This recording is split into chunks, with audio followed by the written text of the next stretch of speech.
Welcome, everyone. My name is Nick Yates. I'm an instructional designer at Zayed University in Abu Dhabi. It's now 8 p.m. My time. I went home to my family. I came back just for this. So feeling happy to be here. We have a wonderful online discussion panel with three wonderful guests, myself and Georges Detevu. Hope I pronounced that correctly. We'll be moderating. We'll have our panelists introduce themselves. I'll just quickly give you the format. This one is called Online Faculty Development, easy as 1, 2, 3, A, B, C. Dun, dun, dun. All right. And we'll have 3 rounds of questions with 3 discussional panelists, each contributing just a little tip or strategy. And hopefully you'll get a range of responses, diverse. And at the end, we'll do a deep dive into something our faculty developers and instructional designers are doing now.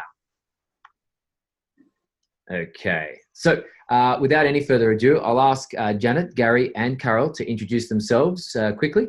And so, Janet, I'll hand it over to you first. Hello, everyone, and welcome. I'm Janet Krall. I'm a faculty member here in the Academy of Medical Educators at the University of Colorado Anschutz Medical Campus in Aurora, Colorado, which is technically annexed to Denver, Colorado, for those of you familiar with our city center. I'm director of our Teaching Scholars Program, which is an 18-month boot camp to take faculty from zero to hero in education design and education research. I'm also director of digital education for the entire Anschutz Medical Campus. But all those fancy titles aside, what I really want as my title is pedagogical troublemaker extraordinaire. Thank you. Thank you very much, Janet. Gary, over to you. Hello, everyone, from Albuquerque, New Mexico. I'm the Assistant Dean for Faculty Development at the University of New Mexico's School of Medicine. I also previously directed the UNM main campus faculty development program. Most of my academic career has actually been in geoscience, although my professor role currently is in organization, information, and learning sciences, where I teach in an online graduate program and advise students in their following career paths in human resources and organizational development. I've been at UNM for 31 years and active in faculty development for 13 of those. I've taught online and blended courses for 15 years and started really pursuing online faculty development in a substantial way about 3 years ago. And I'd like to steal Janet's real title. Thanks very much, Gary. Pedagogical troublemaker, we could all do with that. Carol, over to you. Yes. Hi, everyone. Welcome. I'm Carol Hernandez. I'm the instructional designer at Long Island University. We're in New York. We have a lot of different campuses all over, including an LIU global campus. So this topic was really interesting to me. So I should just tell you also, I have another career. Before coming into higher ed, I was a reporter and editor at multiple daily newspapers. I'm also in a doctoral program right now, which is at Northeastern University. And I also teach fully online. So yeah, I'm really glad to be here. Thank you. Thanks, Carol. And in your spare time, you're a pedagogical troublemaker, I'm sure. Yes. First of all, welcome everyone. We now have 80 attendees, so hopefully everyone can hear me loud and clear. As we go through the 3 rounds, please, if you have any questions for general questions or specific to any panelist, then please just pop them in the Q&A. Myself and Georges will be able to either answer them, or we'll have a small Q&A after each round where panelists can discuss the questions you have. Okay, so we'll just start with the fundamentals and principles of online faculty development, and we'll just kick things off with a slight, I suppose, just the differences between face-to-face and online faculty development. Gary, I think over to you, and thanks. Sure. I think in looking at this one, it partly depends on what your intention is with both your face-to-face and online faculty development initiative. For us, the online part is all about accessibility for anyone, anytime, anywhere. Scheduled learning events like traditional face-to-face workshops are always challenging for busy academics to work into their schedules.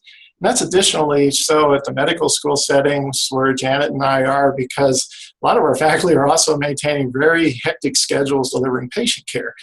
And so online offerings permit people to access the learning they need when they actually can engage with it. In addition, the scattered face-to-face offerings that are typical in teaching and learning centers, have a particular educational topic that's addressed at some point during the academic year, may not actually coincide with when the educator needs that information. And so online offerings permit more timely access for when the information is needed. And lastly, many of us, perhaps not as intensely as Carol, are also involved in campuses that have, in university systems that have multiple campuses. Mm-hmm. And that's true at UNM, and further exacerbated at a medical school because our adjuncts include doctors at clinics and hospitals are distributed across a very large state, but who host learners in rotations through their clinics and hospitals. In fact, our first fully online and accredited workshops were motivated by the needs of these geographically dispersed faculty. And the vast majority of the faculty who enroll in our fully online opportunities have never attended our face-to-face workshops, which suggests we are improving access. Thanks, Gary. Janet, how about yourself? Sure, I'd like to build off a lot of the comments that Gary made, particularly when our faculty are distributed. Online provides, of course, that asynchronous, anytime, anywhere type of access, but there's also benefits to the synchronous world. So if I can, I want to begin by falling forward, if you will, by telling the group here about 5 years of 4 iterative projects that put one way might be iterative failure, but for those that are involved in design-based research, this is, and I'll borrow from Sarah McLachlan here, fumbling towards ecstasy. So where we began was we put a whole bunch of our faculty development online in modules. We tried to design them in a very thoughtful way, make them engaging, make them time sensitive so that people could complete them given their busy schedules. Well, guess what? A few years later, that only sort of worked for us. We found that people were only using them when they were forced to. So they had to do some sort of faculty development to continue in their role, or they were part of a certificate program.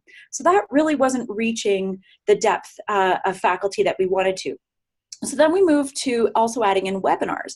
Webinars were great for these synchronous times when we knew we could catch our audience.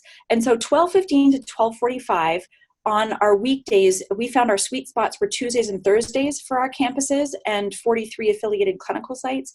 And that way, whether someone, was eating in the background or had just finished with patient care, they could whip in, attend the webinar, participate, and then still get on with their afternoon. But that only works for certain topics in certain ways. So then we moved to just-in-time faculty education.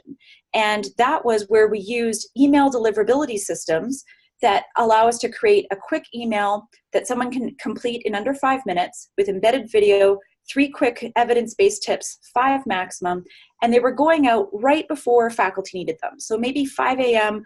the morning before they began, or just before they taught in the afternoon. Our most recent project is moving into chatbots, because we're finding emails are great, but we all have really cluttered inboxes. And so our new chatbot project at voxscholar.com allows our faculty just to turn to their phones or their tablets or whatever voice-enabled device they have and ask any question under the sun that we have learned over the last decade of work that faculty will typically have. Thanks, Janet. Carol, over to you.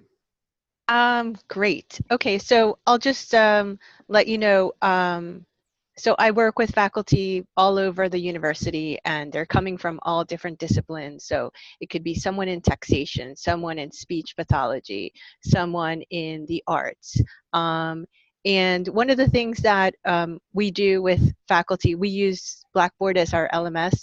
So we created like a course, like a mini course, and they take it almost as students. And so one of the nice things about that environment is we want to make it a safe place for them to try different things and get comfortable with technology and to establish their presence with technology.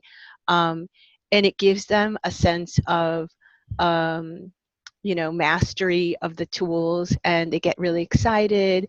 So one of the nice things about online is that faculty come in and they frequently will say, hey, I feel like a student again. And they get so excited about learning something. and then take it and use it with their students. So we are working with a lot of different kinds of faculty. We don't have medical faculty, but I can see how that would be really useful for them to learn how to use the technology. But what I think is most useful for us is to help them establish presence, feel good about what they're doing, and then they get really creative. So I would say those are some of the nice things about using the online faculty support. Thanks all. Carol, I'm going to stay with you because you brought up a little about faculty who have no experience. So that's our next area. Mm-hmm. You know, what are some fundamentals of working with faculty who have no experience with online faculty development? Right. So a lot of our adjunct faculties are working full time. So having the support online is great for them because they can log in after work or on the weekends, and we facilitate it. So I facilitate it right now, and I will go into Blackboard and I will interact with them. So what I encourage them to try different things, and what my goals are basically two goals. One is the teaching piece of it, because a lot of times they don't have experience teaching. So they're experts in their field. You know, like I have a CPA he has 40 years of experience, but he's never taught online. So I want to give him a little bit of the teaching piece, all the pedagogy, some theory, you know, some like assessment of student learning, formative assessment, summative assessment. Sometimes these are new terms that they've never heard before, but I just want to give them a taste of some of that. And then the teaching with technology, and sometimes the technology is brand new to them. So I want them to feel that they can do it. And some of it is just getting them to feel not fearful, because the fearfulness is what sometimes creates barriers to trying and learning new things. So those are the two main things that I shoot for, is the teaching piece and the teaching with technology. And once they are feeling good about that, we can go from there, and I create templates that I give to them. So I can give them a course site template. So it has all of the navigation is set up, and the folders are set up, and the images are set up, and they basically can go in and populate it and modify it. Of course, they can just do whatever they feel is necessary for their students. But I think at first it's just really important to make them feel encouraged, and to make them feel that they can do it. Thanks, Carol. We'll work in reverse order. So Gary, over to you. So Nick, were you thinking particularly in terms of if faculty don't have experience with online faculty development? Or yes, that's right. Yep. As much as possible, we really try to follow the principles of experience design to try to make as much of the experience intuitive as possible. And I'd say for the just-in-time learning resources we roll out that are just links that you pick up off on your phone, it's so intuitive, it really hasn't been a challenge for people to use. But for our full online workshops and some of our hybrid materials that are embedded in the learning management system, there are some things that are just clunky about LMSs that if you haven't taught with one, can seem challenging to faculty. And so to help them move through that, we've actually made little videos that navigate you through the course site first, if you feel like you need that approach. And we do expect people in our fully online workshops to proceed at their own pace. And we just check in now and then to encourage completion or to see if obstacles have arisen. And I've been encouraged in the 2 years we've been doing this that whenever I see, I notice you haven't finished, if you run into a block, it's always like, just busy, I'll get back to it. No one's run into a technology obstacle. Satisfaction surveys have indicated our learners are having very positive experiences, other than some of the things in the LMS that are clunky that we can't really do anything about. And the comments commonly point to the surprise that the online modules are so engaging, because they've had negative opinions of online learning from past experiences, especially with the compulsory training that we have to do through our university. Yeah, thanks, Gary. Janet, over to you. I've always found that when facilitating online faculty development with faculty who have no experience, it's best to go slow, go where they're interested, and get early successes. That way they feel like this is achievable and within their sphere. We try and remove the barriers of intimidation, and we figure that out by meeting with faculty and asking them, what's in your way? Sometimes technology is scary, especially to our clinician population, because they're really talented in the clinical areas, and technology is just this extra thing out there that's supposed to support their clinical work. So teaching with technology is this different mindset we have to get them into. That being said, even when we're working with people where they're at, we always try and keep new tools and trends in their sphere or in the zone of proximal development for them. And by that I mean sometimes it's this flyer that's just left on the desk when they come to meet with me, so they see that there's something new and they have the opportunity to inquire about it. Or it's a soft invite to join me at a different meeting to learn about something, or a soft invite to, hey, do you want to pilot this new thing with us? All of those strategies so far have helped our faculty feel like going online is a lower barrier to adoption. Thanks, Janet. I'm just going to, we've got our question and answers now, so I'm just going to read out two, and please, any of our panelists can sort of chip in here. I'm going to talk about, ask two general questions. So what's the format, Chris Gorman asked, what is the format of your offerings? One-off webinars, full courses, and what do you find the best uptake on?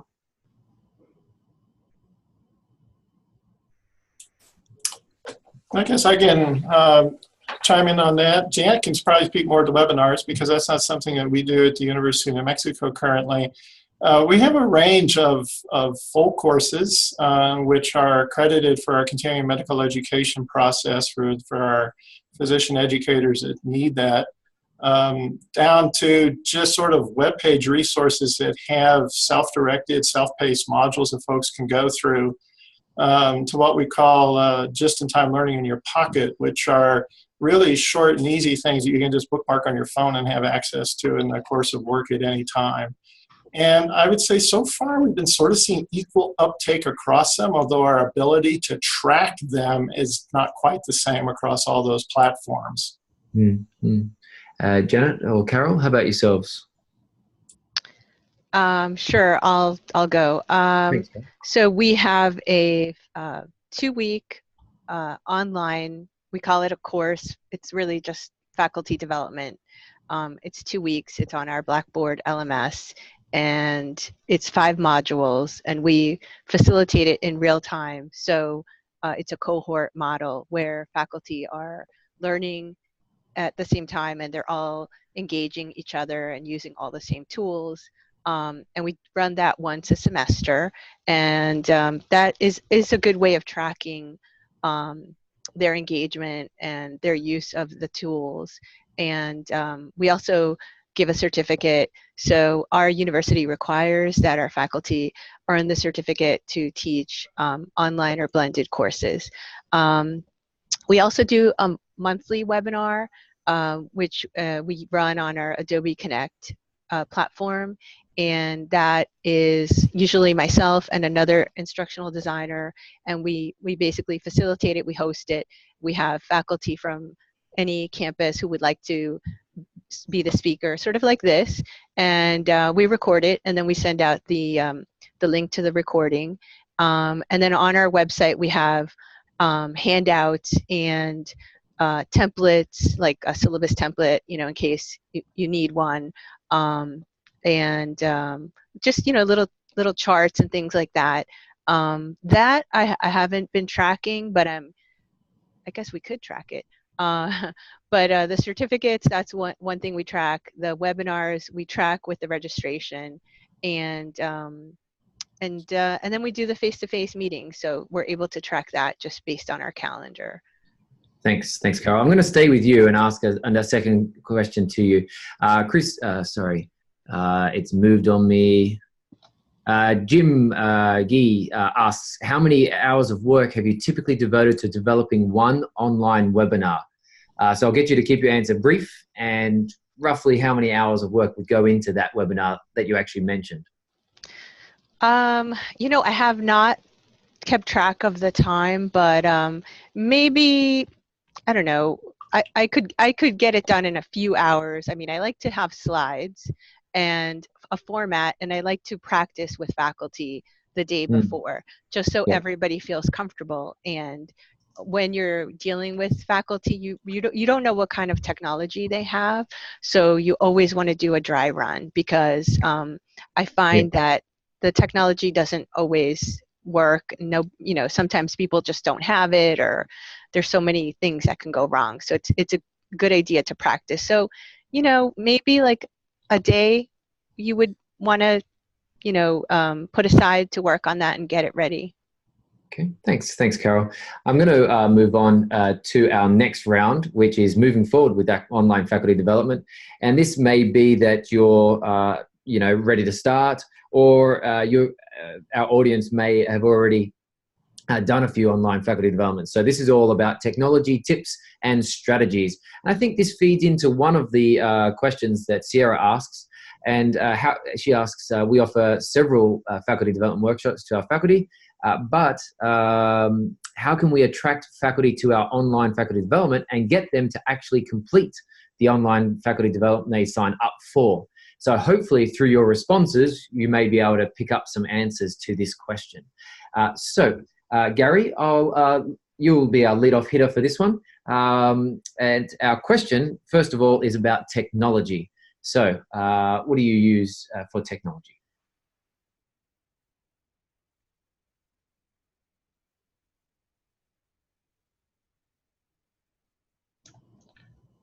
Unmute your microphone there, Gary, please.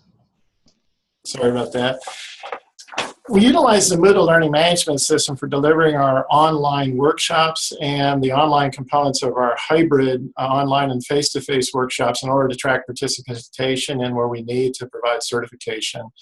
And we chose Moodle simply because it's locally supported at our Health Sciences Center, so it was administratively feasible. And within all of our online offerings of various sorts, whether they're embedded in the LMS or delivered in other ways, we create multimedia using the Articulate 360 suite of programs, especially Storyline and Rise within that suite. These multimedia authoring programs really give a very professional look and feel to our learning resources, and they provide for interactivity that our users really like. And we chose the Articulate suite among its competitors partly because of the variety of integrated authoring tools and its ease of use. And that ease is particularly important to us. Storyline in particular has a user interface that closely mimics Microsoft Office, which means designers come up to speed very quickly in using it. And that's important for us because we have multiple and changing designers for our various online materials. And a significant amount of our online learning materials are developed by graduate students in instructional design or e-learning. And as different students rotate in semester after semester, they're able to pick up the Articulate software skills very easily. And it's also easy to use those to help faculty develop some of their own online materials. Thanks, Gary. Janet, over to you. We use Canvas as our LMS. We have a multitude of other tools. We use Zoom, of course. We have Qualtrics and TextMeth Relay. For clinical reasoning, we have a specific platform called SparkWorks that allows us to create virtual patient cases. We also use multiple modalities of simulation, and we'll be moving into some virtual reality very specifically for building empathy and around an issue that is very typical to encounter in the health professions, which unfortunately is student mistreatment. And so we'll be using VR in that capacity to help build empathy for this, put faculty in the shoes of students. Each of these pieces of software plays a role in supporting what we're trying to do in a very ill-defined context and a complex environment. The specific question around how do we incentivize faculty, the balance of carrot and stick. Carrot, you could get the certificate, you could get this piece that counts towards your continuing education, and stick, sometimes in the most negative scenario is when a faculty is in a remediation scenario and needs to up their skills in order to be continued qualified as a teacher in our environments, or in a more gentler scenario and moving into the carrot zone is a bit of a stick to complete the certificate because it's part of their promotion and tenure criteria. Thanks. Carol, over to you. Okay, so the technology that we use is Blackboard as our LMS. We use Adobe Connect for webinars. You know, as many universities out there, we don't have a lot of resources, so we look for free tools. So I like to use Zoom, so I can do one-on-one meetings with faculty, and I can share my screen with them and show them how to do things. Or they can share their screen with me, and then I can help them to troubleshoot. We also use Camtasia so that we can create tutorials. We use Screencast-O-Matic, which is a free tool. We have used Storyboard that, which allows you to create like a comic strip panel, which is just like a fun little teaching thing you could do. And that's about it. For gathering data, we use Campus Labs. Sometimes I will just use Google Docs, Google Forms to register people because so many of our adjuncts have not yet been, they still haven't been put into our system. So I need to be able to register them and capture their information in an open way. So I might use a Google form for that until they get their teaching credentials, and then I have their official email. So we're pretty flexible between the things that our university provides and some of the things that we can get for free. We sort of combine everything to support faculty. Thanks, Carol. Janet, I'm going to come back to you. One of the questions was specific to something you said earlier. It's technology related, so it's good to ask it now. You mentioned chatbots, and the question was, what is a chatbot? A chatbot is computer-based software that dialogues with humans. And so you might see pop-ups in a lot of the websites that you frequent, you know, whether it's your energy company or any sort of, you know, travel booking agency, customer service, and so forth, that pops up and says, how can I help you? This also happens by the phone or through the phone. And there's also tools out there like Amazon Alexa, Google Assistant, Google Home, Siri, and all of these have development, software developer packages that you can program. And that's what we've done here, is programmed so that our faculty can just use whatever device they have and talk back and forth about faculty development. Thanks, Janet. So we'll move forward with our next question within this round, and it's just basically any tips and strategies for faculty developers who are going to move forward with online faculty development. And if anyone can speak to one of the questions, which was incentives that have or haven't worked, particularly some of our audience may be centers for teaching and learning who have maybe one or not many working with them. So what incentives have worked in drawing faculty to you? Janet, since you've got the microphone open, I'll start with you. Thanks. Sure. So you're cueing me back to Moore's edited edition of Teaching Online, and this is from the early 2000s, and the second edition was anyways, where he talked about how it takes an awful lot of effort to go online. So we keep that in mind and meet with faculty around their needs and scope. Some faculty, because of their faculty appointment, need a small grant. Other faculty need a course buyout. Other faculty need an FTE or % of their contract bought out. Some faculty will also need more resources and time than others. And so we think of a continuum of teaching people to fish for themselves all the way to fishing for them. And that continuum means sometimes when we have to do the fishing for them, there's a lot more instructional design support, putting their content online for them, all the way to the other end of the continuum, which is they're ready to rock and roll. We just need to show them a few things, talk to them a little bit about the instructional design, and they're off to the races.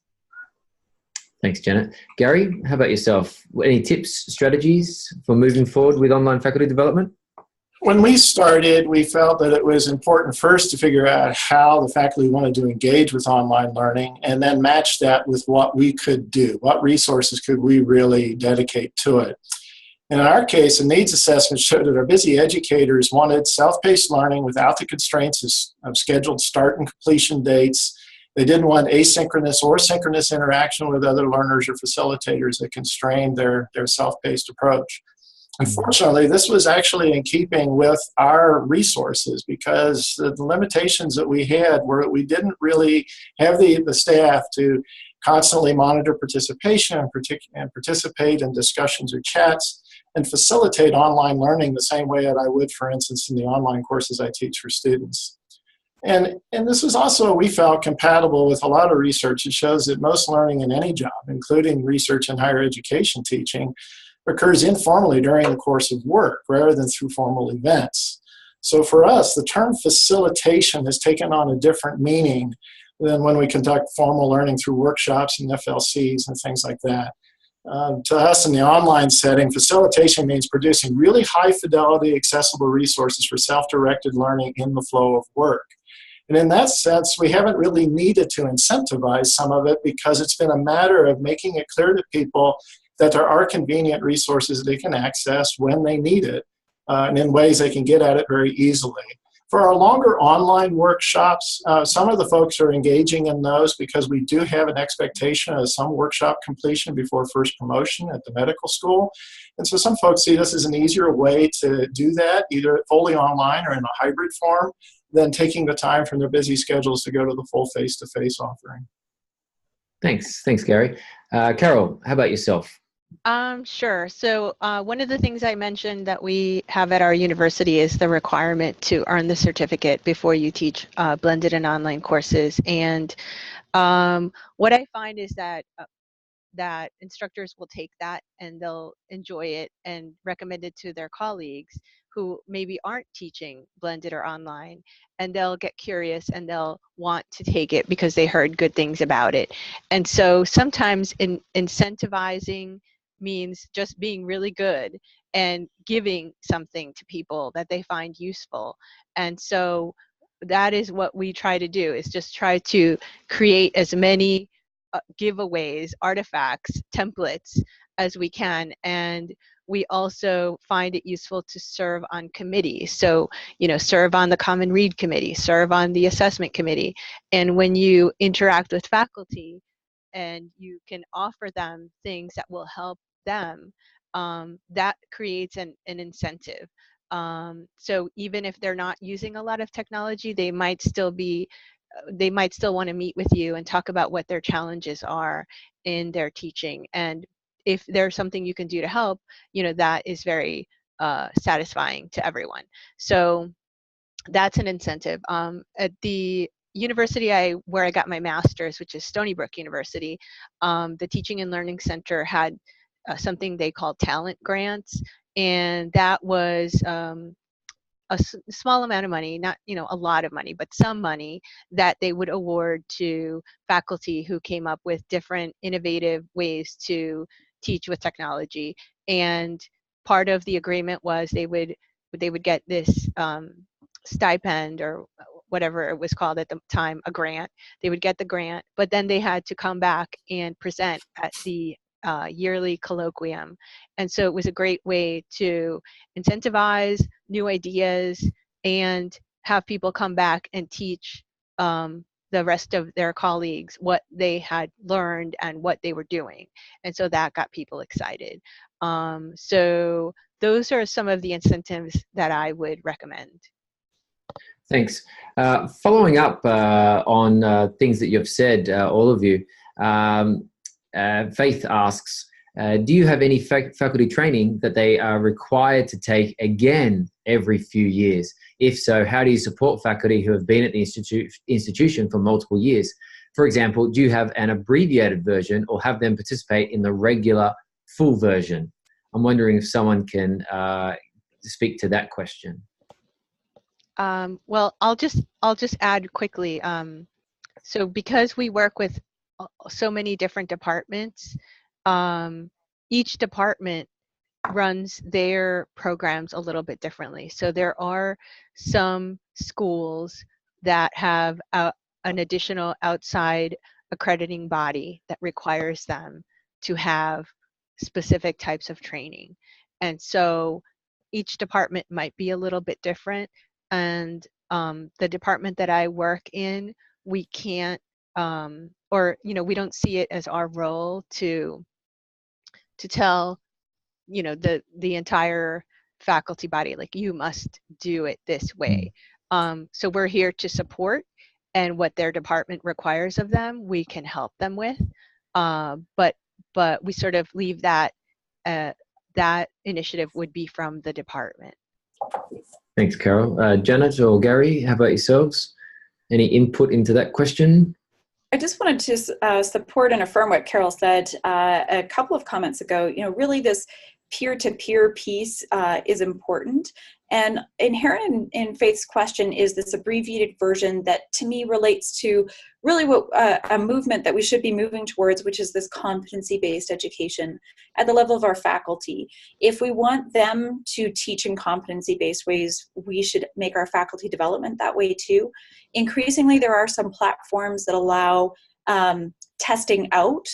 And so then a number of quiz questions that people do before they even see any of the modules. I think many of us with instructional design superpowers can think of how we can do that on our own existing platforms. But this idea that if someone has to retrain and they've been there a long time, let's honor them with adult learning theory and competency-based by asking them first, what do you remember? What do you know? Let's test you out of the things that you know so you can focus on the things that you need more time with. Thanks, Janet. A great angle to come at that question from. I'm going to ask another one to our panel, which I think I just lost. I think, George, you took it away from me. But that's okay. I'll go to another one. Keisha Paxton asks, what do the panelists think about companies who have created packaged online faculty development? Do you use them or simply create your own in-house? Particularly pertinent to those Centers for Teaching and Learning of one is something that Julie Daly also chipped in with. Janet, you've got your microphone open. Can I start with you? Sure. So I'm sensitive to Julie's need that when you're a center of one, you need to figure out how to scale yourself, and going with a third-party content, as long as it aligns with the goals, missions, and objectives of your institution, that can be a great way to get your CTL center off the ground, to scale yourself if you're a small unit. For those who have complicated units, and I would describe ours as a complicated unit because we're cutting across multiple schools and programs in the health professions with different timelines, needs, focuses, and so forth, we do find it has been better to develop our own. That being said, in the health professions community, there are common content areas, and I love seeing in the chat how people have been asking about OERs and MOOCs. And I think that's really something our institutions should consider leveraging. Thanks very much. Gary or Carol, have you ever had any experience with packaged, or do you simply create your own in-house faculty development, online faculty development? We've developed ours on our own, partly because we want to make it sort of specific to our curriculum and our places and our people. We use our people in our videos, and that actually kind of helps. People are relating to colleagues. And actually another reason we do it, which is a bit unfortunate in the general spirit of faculty development, is our Health Sciences Center has the view that we should not use other people's resources because it gives the impression that we're not expert in what we do. And so it's actually frowned upon to link to other places very much and to use others' resources, which I find a little counter to the spirit of faculty development in general, but it's a constraint we work with. Thanks, Gary. I'm going to stay with you, and we're going to enter into our third round, the deep dive. At our highest, we've had 111 people listening in, our audience. We're at 102 now, so you guys are saying some pearls of wisdom out there. Thank you very much. Gary, let's go deep dive into your current online faculty development practice. Yeah, I think to frame that, I'd like to say that our approach has been to look very broadly at online learning as only partly formal scheduled time, like webinars and workshops, and mostly as resources for self-directed pursuit of learning needs and goals during the course of work. Therefore, we develop a lot of materials that can serve multiple purposes. Once you've taken the time to invest in developing the multimedia, it could be simply informational when people consult a web page. It can be more structured with added reflection and assessment pieces that we use for standalone online workshops or the online part of hybrid learning. But increasingly, we're also using a lot of the multimedia for microlearning supports that are optimized for use on cell phones in the course of work. And these latter things, these microlearning modules, have been a big focus of ours, particularly in the last 6 months or so. Once you bookmark these on your phone, they work sort of like an app. And they include short explanations, maybe a demonstration video of the pedagogy, an opportunity for self-assessment if desired, and links to other resources on our web pages if you want to get there from that location. And our educators are really loving these. They're reminders of how to do something after a workshop, and as tools for coaching with peers following teaching observation. We have a very active peer observation and teaching program. And folks are coming to us with development needs within their program to get our assistance in developing these microlearning resources, and that's been a great way to build partnerships and extend reach. Our challenge, I would say, at least with the platform we're using for this, which is Articulate Rise, and the links are in their cloud space, is a way to track and evaluate how folks are using the microlearning modules. We haven't really found a good way to do that.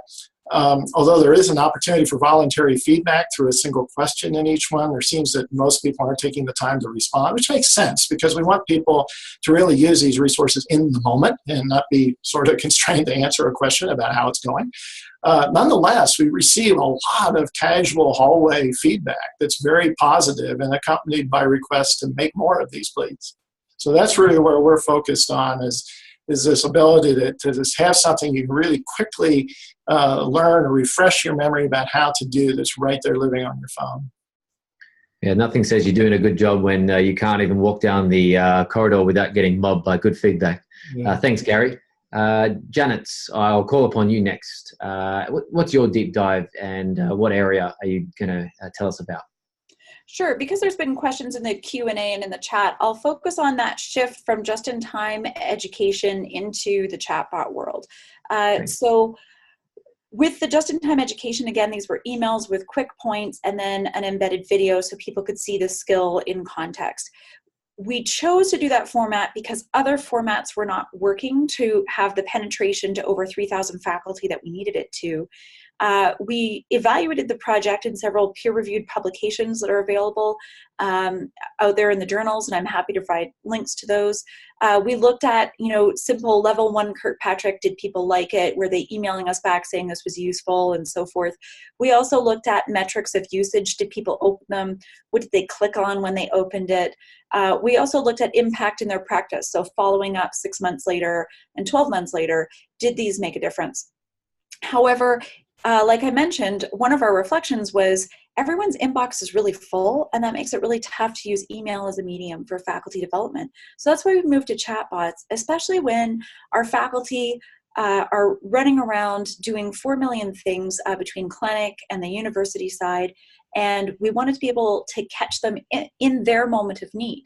I can't anticipate when that is, but if the computer program, the chatbot, is always available, then even as they're pulling into the parking lot and realize as they turn off their car, I've got a student today. What am I going to do? How do I teach at the bedside again? What are those tips? They could just turn to their phone and say, hey, remind me of what those key tips were. One of our reflections in the evaluation on this so far is that it's easy to get the metrics of use. It's harder to understand the impact and to adapt to faculty over time. So our next iteration of Deep Dive is actually attaching machine learning to what we're doing so that we can look at the different trajectories of need among our faculty, novice versus expert educators. Thanks, Janet. Thanks. Carol, how about your deep dive?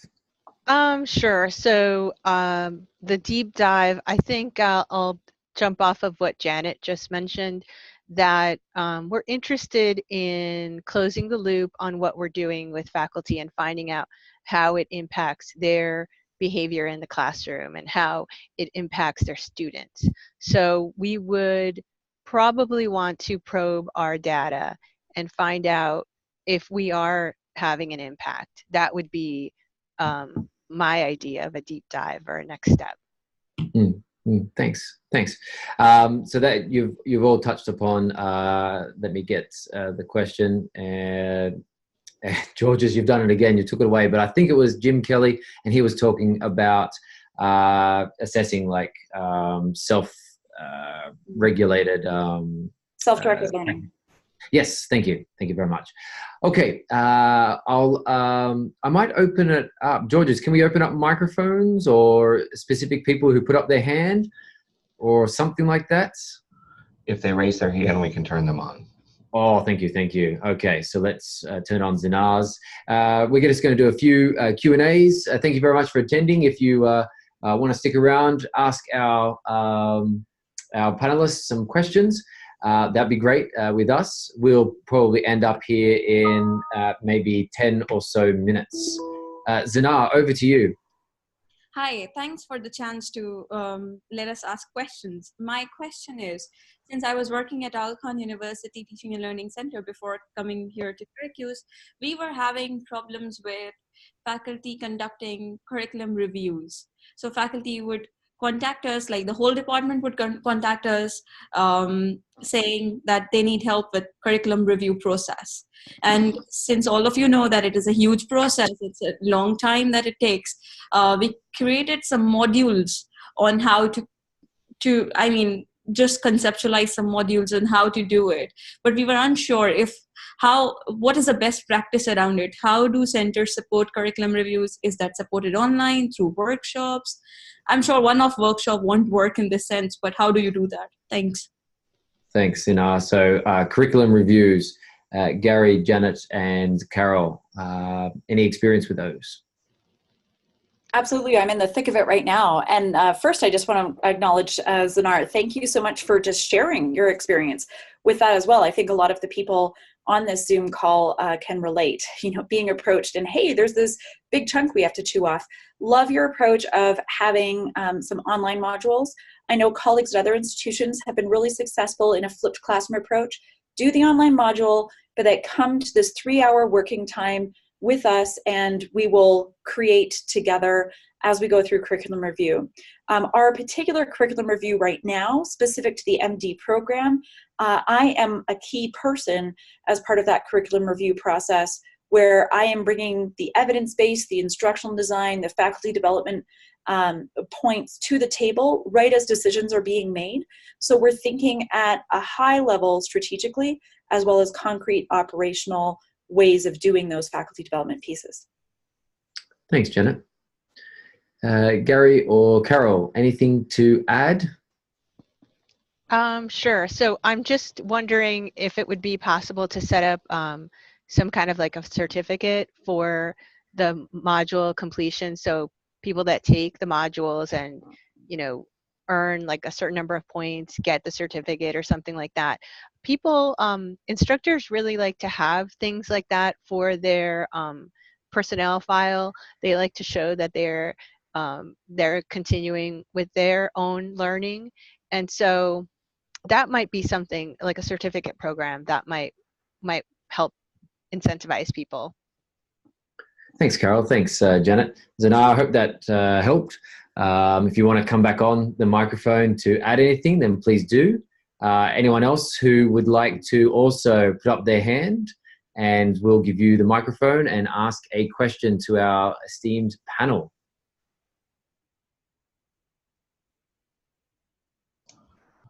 While we're waiting for the shy folks to raise their hand, oh, we have another here. So it's Shannon. So I'll go ahead and let Shannon pose a question here. Go for it. Okay. Hi. I'm just, you all are doing really wonderful work. You're finding latest technologies and really innovative ways of using those technologies. What's your best method for finding out the cutting edge stuff and cutting edge applications?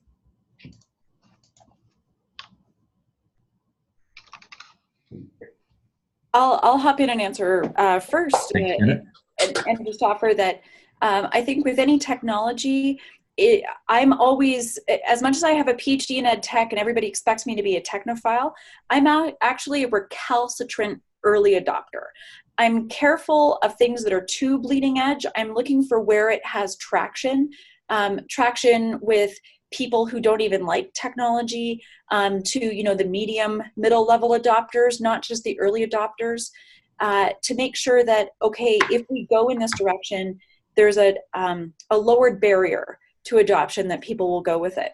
I also look at the technology to understand, cost, usability, utility back to our mission and goals, to make sure all of those pieces are in alignment. Otherwise, I really think I'd be running around like a chicken with my head cut off, just trying to keep up with 4 million things that are cool and neat and shiny. Thanks, Janet. Carol or Gary, anything to contribute? Technology, how do you keep up with it? Yeah, I don't know that you really can, unless it really is your profession to keep up with it. What's actually been very useful to me, not only for the online work, but my faculty development work in general, is to kind of enlarge my view into professional learning and development as a whole. There is a tremendous amount of resources out there in how professional learning and development is done outside of higher education. And those professional societies and organizations and their literature provide really good insights and into how to use things. I would say a lot of our software explorations have come more from thinking about what goes on in the corporate L&D world than it does in faculty development. And in my current faculty role in the Organization Information and Learning Sciences program, I'm mostly teaching graduate students that are in the workforce, and they're doing this kind of work, mostly in nonprofits, government agencies, and corporate world. And it's really neat in our online courses as they're sharing what they're doing, they become a resource for me as well. But that's not a resource that necessarily all faculty developers would easily tap into. I love what you say, Gary. When we hear reports of faculty or graduate students who are using this and coming back with stories, there's some of the most powerful stories to use. Thanks, Shannon, for your question. Anyone else who would like to put up their hand? Jim, you're about to get the microphone. You have the floor. Great. Can you hear me all right? Yep.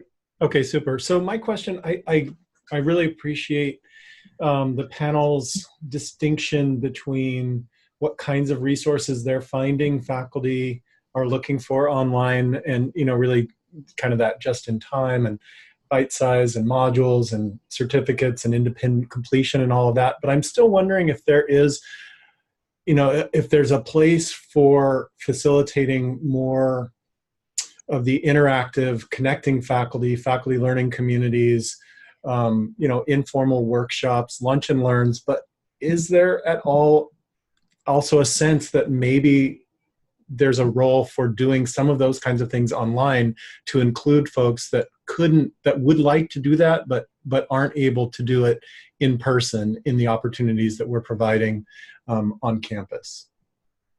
Thanks, Jim. Over to our panel. Guess I'd say we've tried to do that some. And we find we run into the same problem as we do with our face-to-face scheduled event things.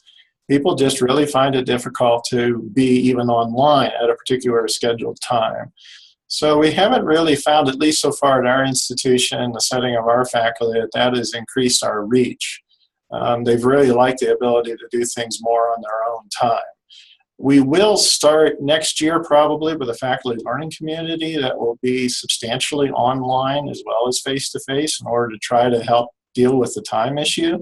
And in that case, we do plan to have asynchronous and synchronous interactivity associated with it rather than just all on your own time. Thanks. Janet or Carol, any last thoughts? Well, I'll say this. The 2-week certificate program that we have, we always end it with a lunch, and not everyone can make it in person, but it definitely enhances the online experience and makes instructors feel like they're part of a community when they can meet each other in person, and it's always nice to have lunch with people that you've just met and maybe you want to work with. So I can see how, I think it's important not to say it should always be this way or that way. Like it should always be online or face-to-face, and try as much as possible to integrate the two, because you just never know who is actually going to come to campus. Sometimes I'm surprised. I have instructors driving in from Westchester County to Long Island because they really want to meet face-to-face. So putting it out there, you never know who is going to make that trip.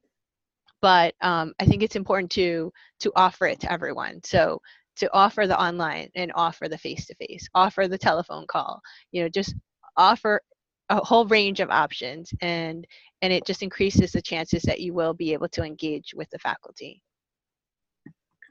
Thank you very much, Carol, Gary, and Janet. If you could, everyone could open up their microphones and give you a large round of applause. I'm sure they would be right now. So thank you very much. I've got our final slide on, just a little bit of promotion for our panelists, and there's our email. There's their email addresses. I hope that everyone's had a great time, a very informative session. I've got a few notes down to follow up with each of our panelists, myself. I hope to see you at the Pod Network Conference, November 14th to 18th in Portland. Bring your own umbrella for that one. If you would like to stay up to date with us, we have two ways of doing it. One, we have our website. I should have also put on our Google group. We have a Google group. And if you go on the website, there'll be a link to that.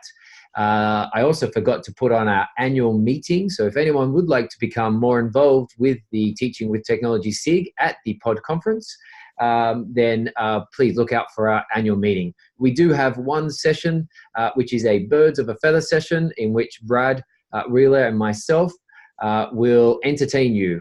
We will facilitate our session nice and early on November the 16th at 7:30 onwards. Bring a coffee, bring a bagel. It'll be a good one. So without any further ado, I'll leave it there. I'll ask Georges to stop the recording. If you do want to hang around, then please do so, and we'll be around here for a few more minutes now.